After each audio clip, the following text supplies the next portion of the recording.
Assalamualaikum warahmatullahi wabarakatuh, Sobat ASN. Bagaimana kabarnya hari ini? Semoga dalam keadaan selalu sehat ya. Izin memperkenalkan diri, nama saya Rizka Andini, penempatan di Balai Pengelola Transportasi Darat 23 Provinsi Maluku. Di sini saya bersama dengan Kak Muhammad Noval Said Awalo Baihaqi. Nah, boleh memperkenalkan diri Kak? Izin memperkenalkan diri Kak. Nama saya Muhammad Noval Said, penempatan UPBU kelas 3 Gewentana NTT. Nah, di sini kami dari kelompok 2 akan membawakan podcast dengan tema Aku Akuntabel, Aku Terhindar dari Korupsi. Nah, kira-kira Sobat ASN tahu nggak sih artinya akuntabilitas itu? Akuntabilitas itu artinya adalah kewajiban pada setiap individu, kelompok, atau institusi untuk memenuhi tanggung jawab yang menjadi amanahnya.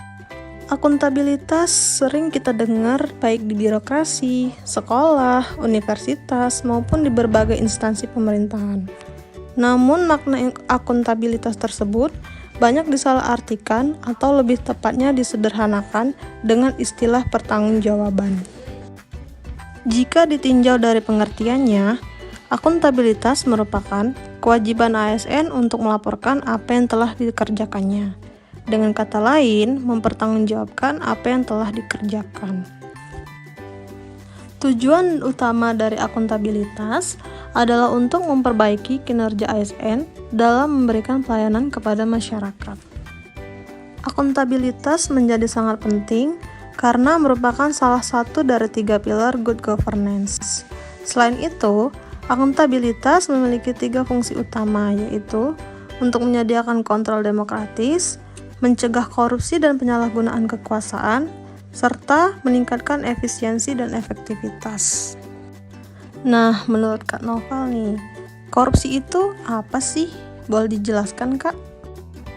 Korupsi adalah perbuatan melawan hukum dengan maksud memperkaya diri sendiri atau orang lain, baik perorangan maupun korporasi, yang dapat merugikan keuangan negara atau perekonomian negara. Penyebab korupsi bisa bermacam-macam, Kak, tergantung konteksnya. Biasanya media sering mempublikasikan kasus korupsi yang berkaitan dengan kekuasaan dalam pemerintahan. Pada faktanya, korupsi sebenarnya telah terjadi dari hal paling sederhana sampai hal-hal yang lebih kompleks. Ada beberapa faktor utama penyebab korupsi, yaitu sifat tamak atau rakus, moral yang kurang kuat, gaya hidup yang konsumtif, dan lain-lain. Berdasarkan efek sosial, hal ini bisa terjadi karena dorongan dan dukungan dari keluarga. Nah, menurut Kakak nih, bagaimana sih hubungan akuntabilitas dengan korupsi? Dengan akuntabilitas dan transparansi publik diharapkan dapat meningkatkan rasa tanggung jawab pejabat publik kepada rakyat. Selain itu, rakyat juga dapat berperan aktif dalam upaya pencegahan dengan pemberantasan tindak pidana korupsi. Akuntabilitas publik juga sangat lengkap dengan fungsi pengawasan dan pengendalian. Maka, informasi yang disajikan terutama pelaporan keuangan pada publik haruslah auditable, atau dengan kata lain, dapat diaudit oleh pihak-pihak yang berkait. Seperti pelaporan keuangan pemerintah dapat diaudit oleh pihak internal dan eksternal, pengawas fungsional, badan pemeriksa keuangan, dan badan pengawas daerah. Nah, menurut Kak Noval nih, bagaimana sih kita sebagai ASN agar terhindar dari korupsi? Menurut Kementerian Pan-RB, sebagai leading sektor dalam penyusunan kebijakan bagi ASN, telah mengeluarkan berbagai kebijakan untuk menghindari praktik korupsi. Kebijakan pertama adalah kewajiban penyampaian laporan harta kekayaan yang dilaporkan setiap tahunnya. Laporan yang wajib diisi oleh ASN dan penyelenggara negara. Ini merupakan upaya pencegahan dan pengawasan atas harta kekayaan yang dimiliki oleh ASN. Kedua, kebijakan yang mengatur mengenai penguatan sistem integritas internal instansi pemerintah.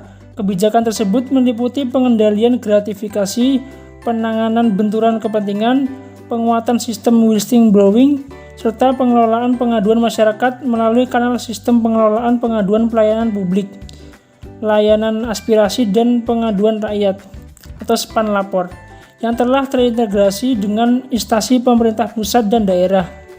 Salah satu upaya lain adalah kolaborasi antar instansi pemerintah melalui pembentukan Tim Strategi Nasional Pencegah Korupsi atau Stranas PK yang terdiri dari Menteri Perencanaan Pembangunan atau Kepala Bappenas, Menteri Dalam Negeri, Kepala Staf Presiden, Menteri Pan-RB, serta Komisi Pemberantas Korupsi atau KPK.